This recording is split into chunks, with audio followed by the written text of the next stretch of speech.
Welcome to The Explainer. Today, we're diving into a powerful idea. What if your personal limitations aren't actually your fault, but are really just outdated software?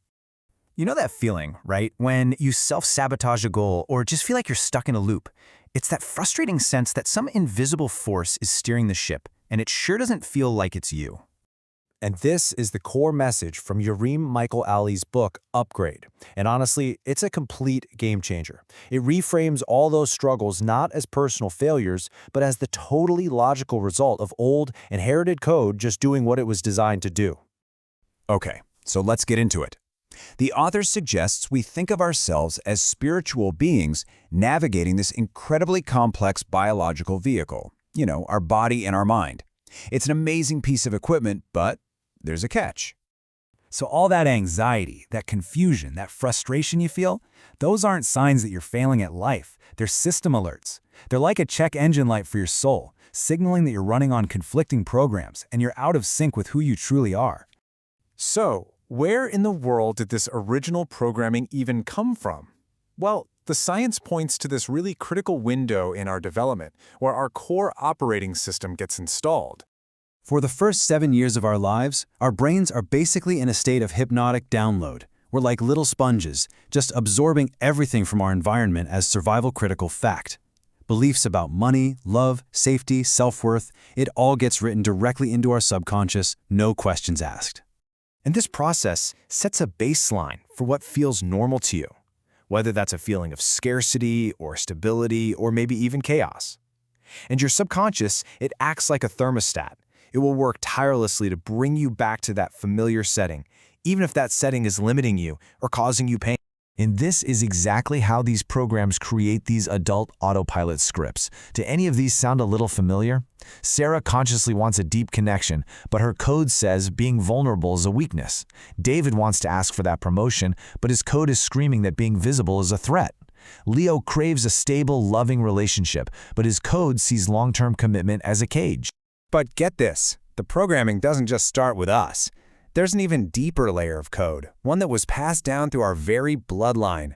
The science here is called epigenetics, and it's absolutely mind-blowing. It shows that things like trauma and major survival struggles can leave a biological echo.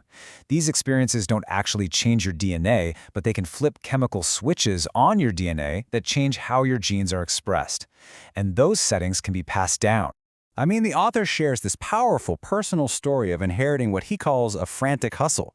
It was a survival program that was absolutely essential for his great-grandfather, a farmer trying to provide. But for the author, living in the modern world, that exact same program became a poison, leading his body to a complete and total system crash. Okay, so if we're running on all this childhood and ancestral code, how do we possibly take back control? Well, this is the crucial part. It's not about fighting the code. It's about gaining administrative access to the system so you can become the programmer. First things first, we have to understand who we really are. And this metaphor is perfect. We spend most of our lives trying to steer the boat, our conscious thoughts, while we're getting tossed around by these massive, unseen currents of the ocean, our subconscious programming. And this is where it gets really profound. The book argues that your true self, the real you, is the calm, aware navigator or observer that can witness the storm of thoughts and emotions without getting capsized by it. This is the part of you that can watch the chaos without becoming the chaos. Recognizing that you are the observer, well, that's the key. So now, let's get practical. Here's a tool from the book you can start using right away to navigate your inner world and begin your first upgrade.